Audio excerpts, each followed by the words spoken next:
रामकृष्ण हरी, मी मंद्रुपचा माऊली। आज आपण विषय निवडला आहे की राधेचे प्रेम विरुद्ध आपले प्रेम या दोघात काय फरक आहे। ही कथा द्वारकेतील आहे। एकदा श्रीकृष्ण भगवान विश्रांती घेत असताना रुक्मिणी माता तिथे आल्या। त्यांना हे ठाऊक होते की आपण श्रीकृष्णाची सर्वात लाडकी राणी आहोत, तरीही त्यांना ते श्रीकृष्णाच्या तोंडून ऐकायचे होते।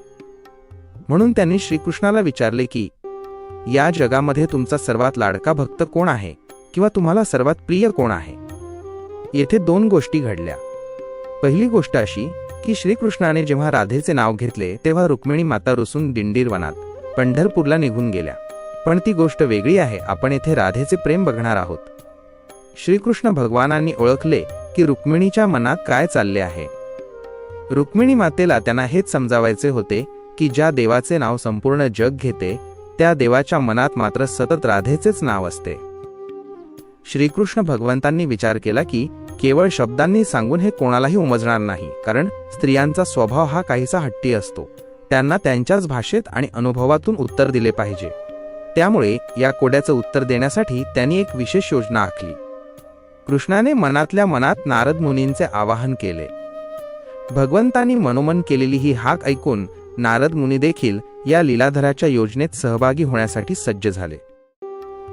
त्यानंतर श्रीकृष्ण भगवानांनी अचानक पोट दुखण्याचे नाटक सुरू केले।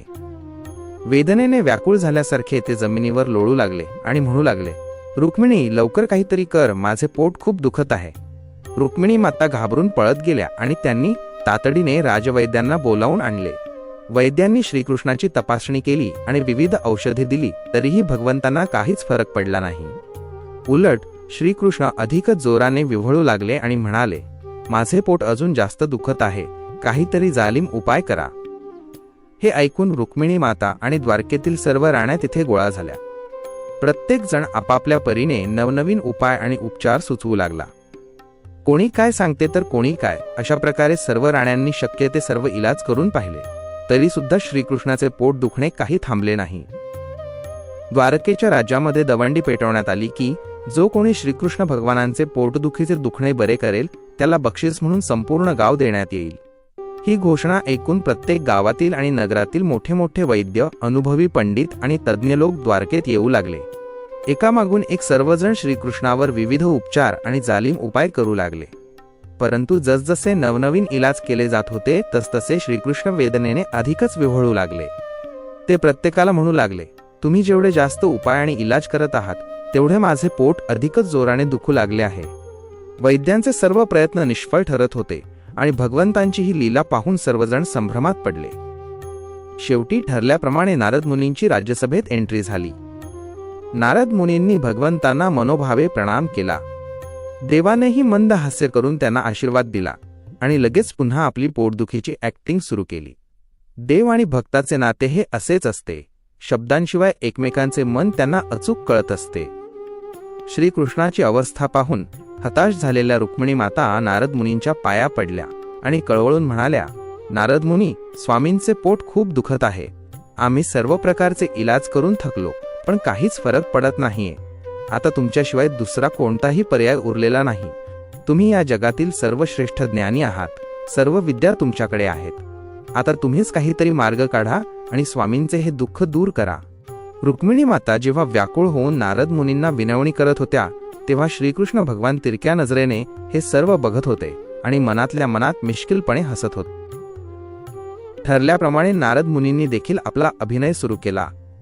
त्यांनी श्रीकृष्ण भगवानांचा हात हातात घेतला, नाडी तपासली आणि क्षणात त्यांचा चेहरा अत्यंत व्याकुळ व गंभीर झाला। नारद मुनींना अशा चिंतेत पाहून रुक्मिणी माता अधिकच काळजीत पडल्या।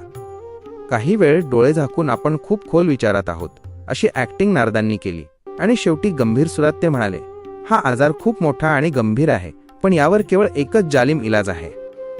हे ऐकताच रुक्मिणी मातेच्या जीवात जीव आला आणि त्यांना थोडा आनंद झाला। त्या पुन्हा नारद मुनींच्या पाया पडत म्हणाल्या, नारद मुनी, तुम्ही फक्त सांगा, स्वामींचे पोट जागेवर थांबण्यासाठी मला जे काही करावे लागेल ते मी करायला तयार आहे। तुम्ही फक्त तो उपाय सांगा। त्यावर नारद मुनी शांतपणे म्हणाले, रुक्मिणी माता, जरा शांत व्हा। मी जे सांगतो आहे ते आधी नीट आणि शांतपणे ऐकून घ्या। नारद मुनी मोठ्या हताश स्वरात आणि गंभीर चेहऱ्याने म्हणाले, माता रुक्मिणी, श्रीकृष्णाचे हे पोटदुखीचे दुखणे थांबवण्यासाठी एकच उपाय आहे. जर भगवंतांच्या एखाद्या श्रेष्ठ भक्ताने आपल्या पायाची धूळ चरणरज देवाला खायला दिली तर ती पोटात जाताच त्यांचे पोट लगेच नीट होईल. परंतु जो भक्त आपल्या पायाची धूळ देवाला खाऊ घालेल त्याचे मागील 100 वर्षांचे सर्व तप मातीत जाईल. देवाला आपल्या पायाची माती खाऊ घालणे हे महापातक आहे आणि असे करणाऱ्या भक्ताला नरकात पडावे लागेल. हे ऐकून रुक्मिणी माता विचारात पडल्या. तेव्हा नारद मुनी त्यांना म्हणाले, माता, तुम्ही तर श्रीकृष्णाच्या सर्वात मोठ्या भक्त आणि लाडकी राणी आहात. तुम्हीच तुमच्या पायाची माती मला द्या, मी ती त्वरित स्वामींना खाऊ घालतो, ज्यामुळे त्यांचे हे दुःख आत्ताच्या आता थांबेल. नारद मुनींनी मांडलेला हा पेच पाहून रुक्मिणी मातेसमोर मोठा धर्मसंकट उभा राहिला. एका बाजूला पतीचे दुःख होते आणि दुसऱ्या बाजूला नरकाची भीती व तपाचा नाश होण्याचे संकट होते.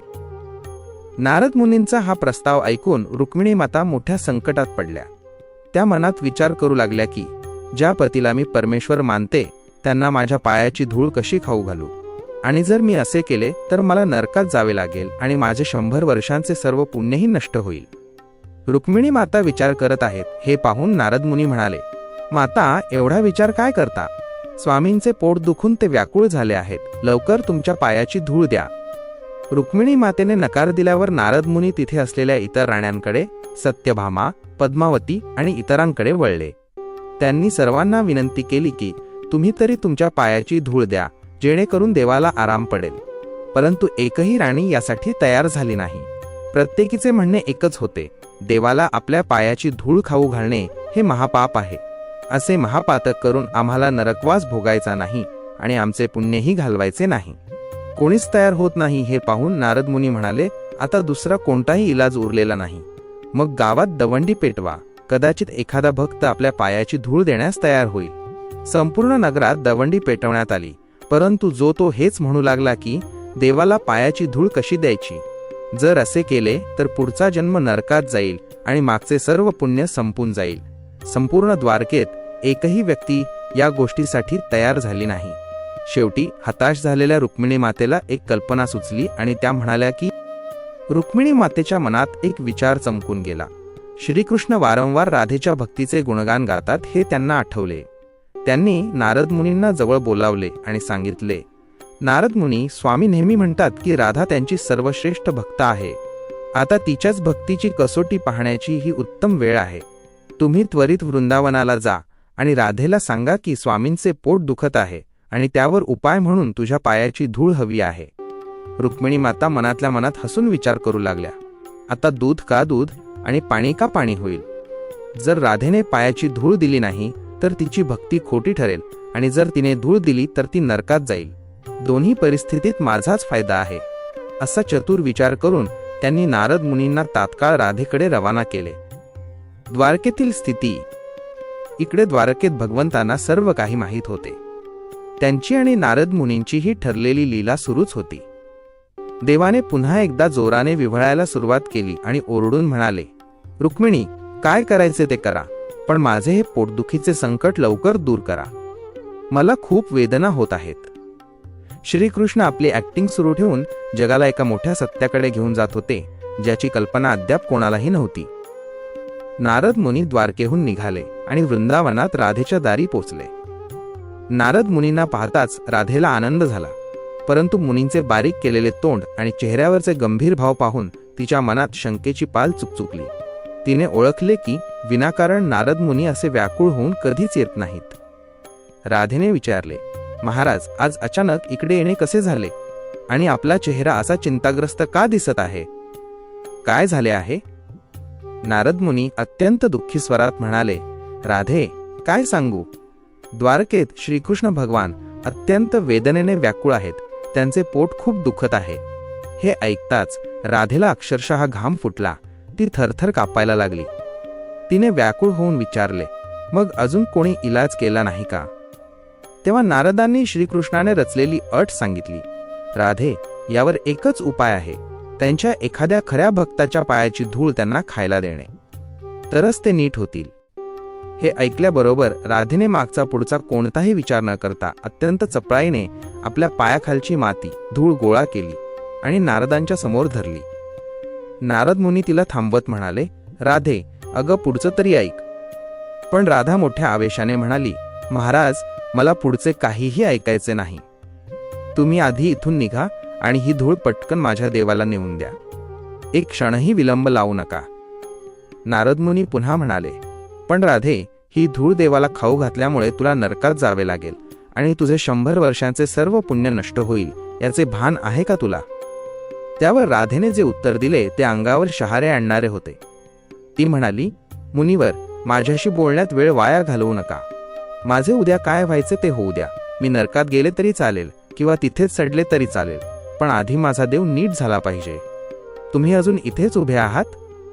जा लवकर. असे म्हणून राधेने अक्षरशः नारद मुनींना तिथून हकलून दिले. तिला आपल्या भविष्याची किंवा पापाची भीती नव्हती. तिला काळजी होती ती फक्त आपल्या कृष्णाच्या सुखाची. मंद्रुपचे माऊली ही मांडणी आपल्या कथेचा भाव अचूक व्यक्त करते. राधेच्या या निस्वार्थ प्रेमापुढे द्वारकेचा अहंकार कसा झुकला. नारद मुनी ती चरण रज पायाची धूळ घेऊन तातडीने द्वारकेत परतले. त्यांना येताना पाहून रुक्मिणी मातेने आश्चर्याने विचारले, मुनिवर, राधेने इतक्या सहज आपल्या पायाची धूळ कशी काय दिली? तुम्ही तिला कल्पना दिली नाही का की हे महापातक आहे आणि यामुळे तिला 100 वर्षांचे पुण्य गमावून नरकात जावे लागेल?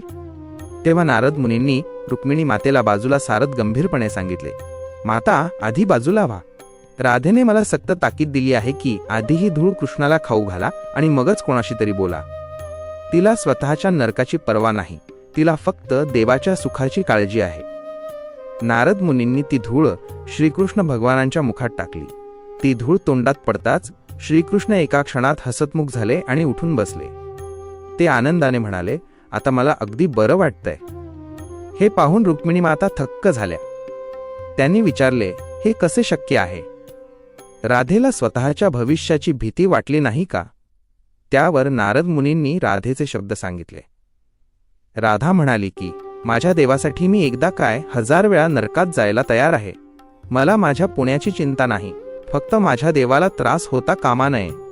राधेची ही निस्वार्थ आणि अथांग भक्ती पाहून रुक्मिणी मातेच्या डोळ्यांत पाणी आले. त्यांनी श्रीकृष्णाच्या चरणांवर डोके टेकवले आणि म्हणाल्या, स्वामी, मानलं तुम्हाला.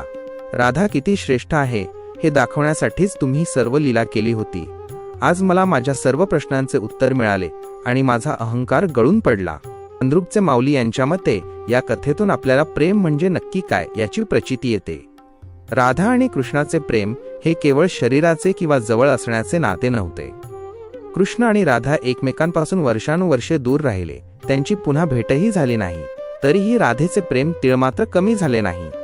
आजच्या काळातील वास्तव आणि प्रेमाचा अभाव.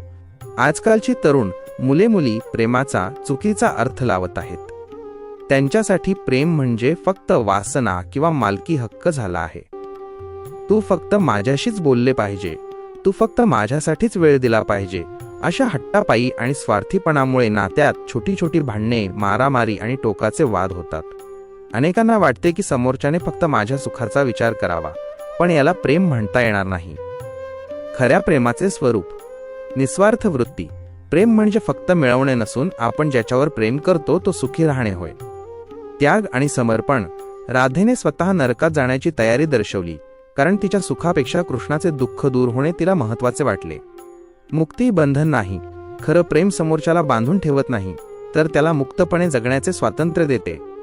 ज्या गोष्टीने आपल्या प्रिय व्यक्तीला आनंद मिळेल त्यातच आपला आनंद मानणे हीच प्रेमाची सर्वोच्च पायरी आहे. मंद्रुपचे माऊली आपल्या 3rd स्टेज लॉजिकनुसार आपण समाजातील या गंभीर विषयावर प्रकाश टाकला आहे. ही मांडणी आपल्या मानवी मेंदू विरुद्ध AI या विषयाला अधिक समृद्ध करणारी आहे. च्या काळात तरुण पिढी गळ्यात प्रिय व्यक्तीचे फोटो घालून फिरते किंवा महागड्या भेटवस्तू गिफ्ट्स देऊन प्रेम व्यक्त करते. परंतु हे वरवरचे प्रदर्शन म्हणजे खरं प्रेम नव्हे. खऱ्या प्रेमाचा अर्थ समजला तर माणसाच्या जीवनात एक प्रकारचा भक्तिमय आनंद निर्माण होतो. 1. वासना विरुद्ध निर्मळ प्रेम. वासना ती किंवा तो फक्त मलाच मिळाला पाहिजे हा हट्ट म्हणजे प्रेम नसून ती एक वासना आहे. यात केवळ स्वतःचा स्वार्थ आणि मालकी हक्क असतो. निर्मळ प्रेम. माझी प्रिय व्यक्ती कुठेही आणि कशीही असली तरी ती सुखी असावी ही भावना म्हणजे निर्मळ प्रेम. तिला जे हवे आहे, तिच्या प्रगतीसाठी आणि सुखासाठी मी काय करू शकतो हा विचार म्हणजे खऱ्या प्रेमाची सुरुवात आहे. 2. प्रेमाचे रूपांतरण, द चेन ऑफ एलिव्हेशन. आपण मांडलेला हा मार्ग मानवी जीवनाचा सर्वोच्च रस्ता आहे. प्रेम ते भक्ती. जेव्हा प्रेम निस्वार्थ होते तेव्हा त्याचे रूपांतर भक्तीत होते. भक्तीमध्ये मीपणा उरत नाही, फक्त समोरच्याचे हित उरते. भक्ती ते ज्ञान. भक्ती जेव्हा परिपक्व होते तेव्हा माणसाला ज्ञानाची प्राप्ती होते. त्याला जीवनाचे खरे सत्य समजते की सर्व काही त्या एकाच ईश्वरी तत्वाचा भाग आहे. ज्ञान ते मोक्ष. एकदा का हे आत्मज्ञान झाले की माणूस सर्व बंधनांतून मुक्त होतो आणि त्याला मोक्ष मिळतो. 3. आजच्या पिढीची चूक, लोक प्रेमाचा खरा अर्थ न समजल्यामुळे भरकटले आहेत. ज्या रस्त्याने मोक्षापर्यंत जाता येते त्याच रस्त्यावर आजची मुले-मुली वासनेच्या जाळ्यात अडकून स्वतःचे आयुष्य उद्ध्वस्त करून घेत आहेत. कॉलेजच्या दिवसांत कोणाबद्दल तरी ओढ वाटणे स्वाभाविक आहे, पण तिथेच माणसाच्या विचारांची परीक्षा असते. 1. क्षणिक सुखाचा तोटा, वासनेचा परिणाम. जर ती ओढ केवळ वासनेपोटी असेल आणि त्यातून जर एकमेकांचा उपभोग घेतला तर पुढे जाऊन त्या नात्यातील ओढ संपते. एकदा का शारीरिक आकर्षण संपले की भविष्यात कधी एकमेकांचा चेहरा बघण्याचीही इच्छा होत नाही. चर्चा झाली तरी त्यात आधीसारखे प्रेम किंवा आदर उरत नाही. मनात फक्त एक प्रकारची खंत किंवा कटुता उरते. 2. 50 वर्षांनंतरही टिकणारे निर्मळ प्रेम, मैत्रीची ताकद. या उलट जिथे फक्त निर्मळ मैत्री असते तिथे काळ आड येत नाही. शाळा कॉलेज सोडून 50 वर्षे झाली तरी अगदी 80व्या वर्षी एखाद्या कार्यक्रमात भेट झाली तरी ती मैत्री पुन्हा त्याच उत्साहाने जागी होते. शाळेतल्या आठवणी काढताना दोघेही त्यात इतके गुंग होतात की जणू पुन्हा बालपणात गेले आहेत. तिथे कोणताही संकोच नसतो, उलट मोठ्या हक्काने ते आपल्या संसाराला सांगतात की ही माझी शाळेतली मैत्रीण आहे. 3. संदेश, क्षणिक सुखासाठी आयुष्य उद्ध्वस्त करू नका. खरे प्रेम किंवा मैत्री टिकवायची असेल तर मनातील वासना बाजूला सारली पाहिजे. वासना ही क्षणिक असते, पण ती आयुष्यातील सुंदर नाती बर्बाद करू शकते. म्हणूनच आपल्या नात्यात विश्वास आणि निर्मळता जपा. असे अमोल आणि सत्य विचार ऐकण्यासाठी मंद्रुपचे माऊली चॅनलला सबस्क्राईब करा. केवळ कथा न ऐकता त्यामागचा संपूर्ण संदर्भ आणि तर्क समजून घ्या, तरच जीवनाची एक्झामिनेशन यशस्वी होईल.